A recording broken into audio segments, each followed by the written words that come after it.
സ്വർഗാവകാശികൾ സ്വർഗത്തിൽ സുഖിക്കുകയും അവർക്കിഷ്ടമുള്ളതുപോലെ വിഹരിക്കുകയും സുഖിക്കുകയും ആനന്ദിക്കുകയും ചെയ്യുകയായിരുന്നു.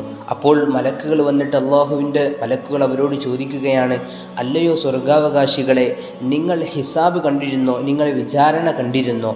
അപ്പോൾ അവിടുന്ന് വിചാരണ കണ്ടിരുന്നോ എന്ന് ചോദിച്ചപ്പോൾ അവിടുന്ന് സ്വർഗാവകാശികളായ ആളുകൾ പറയുകയാണ്, ഞങ്ങൾ ഒന്നും തന്നെ കണ്ടിട്ടില്ല, ഞങ്ങൾ വിചാരണ കണ്ടിട്ടില്ല. അപ്പോൾ തിരിച്ചങ്ങോട്ട് മലക്കുകൾ വീണ്ടും ചോദിക്കുകയാണ്, നിങ്ങൾ സിറാത്ത് പാലം കണ്ടിരുന്നോ? അപ്പോൾ അവിടുന്ന് പറഞ്ഞു, ഞങ്ങൾ സിറാത്ത് പാലമൊന്നും കണ്ടില്ലല്ലോ. അപ്പോൾ മലക്കുകൾ തിരിച്ച് വീണ്ടും ചോദിച്ചു, നിങ്ങൾ നരകം കണ്ടിരുന്നോ? അപ്പോൾ അവിടുന്ന് പറഞ്ഞു, ഞങ്ങൾ നരകവും സിറാത്തും വിചാരണയും ഒന്നും തന്നെ ഞങ്ങൾ കണ്ടിട്ടില്ല. അപ്പോൾ മലക്കുകൾ ആശ്ചര്യപ്പെട്ടുകൊണ്ട് അവിടുന്ന് സ്വർഗാവകാശികളോട് ചോദിക്കുന്നുണ്ട്, അപ്പോൾ നിങ്ങൾ ഏത് സമുദായത്തിൽപ്പെട്ട ആളുകളാണ്? അവിടുന്ന് പറഞ്ഞു, ഉമ്മത്ത് മുഹമ്മദ് സല്ലല്ലാഹു അലൈഹി വസല്ലം, ഞങ്ങൾ മുത്തു മുഹമ്മദ് മുസ്തഫ സല്ലല്ലാഹു അലൈഹി വസല്ലമ തങ്ങളുടെ ഉമ്മത്തിൽപ്പെട്ടവരാണ്. അപ്പോൾ അവിടുന്ന് ആശ്ചര്യപ്പെട്ടുകൊണ്ട് മലക്കുകൾ സ്വർഗാവകാശികളോട് ചോദിക്കുന്നുണ്ട്, അല്ല, നിങ്ങൾ ഉമ്മത്ത് മുഹമ്മദിൽപ്പെട്ടവരാണ്, എന്തുകൊണ്ടാണ് നിങ്ങൾ ഈ പദവിയിൽ എത്തിപ്പെട്ടത്? നിങ്ങൾ നിങ്ങളുടെ ദുനിയാവിൽ വെച്ചുകൊണ്ട് എന്ത് പ്രവർത്തനമായിരുന്നു നിങ്ങൾ ചെയ്തിരുന്നത്? അത് കേട്ടപ്പോൾ ഈ രണ്ടാളുകളെയും സ്വർഗാവകാശികളായ ആളുകൾ അവിടുന്ന് പറയുന്നുണ്ട്, ഞങ്ങൾ ദുനിയാവിൽ വെച്ചുകൊണ്ട് ചെയ്തിരുന്നത് രണ്ട് കാര്യങ്ങളായിരുന്നു. പിന്നെ അള്ളാഹുവിൻ്റെ അനുഗ്രഹങ്ങൾ കൊണ്ട് അള്ളാഹു ഈ പദവി ഞങ്ങൾക്ക് നൽകിയതാണ്. ഏതാണ് ആ രണ്ട് കാര്യങ്ങൾ എന്ന് മലക്കുകൾ അവിടുന്ന് സ്വർഗാവകാശികളോട് ചോദിച്ചപ്പോൾ ആ രണ്ട് കാര്യങ്ങൾ അവിടുന്ന് പറഞ്ഞു കൊടുക്കുന്നുണ്ട്.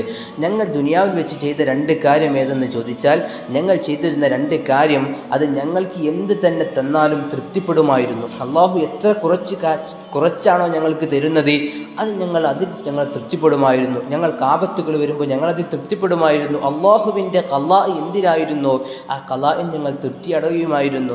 മാത്രവുമല്ല, ഞങ്ങൾ തനിച്ചിരിക്കുമ്പോൾ അള്ളാഹുവിൻ്റെ കോപത്തെക്കുറിച്ച് ആലോചിച്ചുകൊണ്ട്, അള്ളാഹുവിൻ്റെ അദാബിനെക്കുറിച്ച് ആലോചിച്ചുകൊണ്ട്, അള്ളാഹുവിനെ ആലോചിച്ചുകൊണ്ട് ഞങ്ങൾ ഒറ്റയ്ക്കിരിക്കുമ്പോഴൊക്കെയും ഞങ്ങൾ പാപങ്ങളെ തൊട്ട് സുരക്ഷിതരാകാറുണ്ടായിരുന്നു.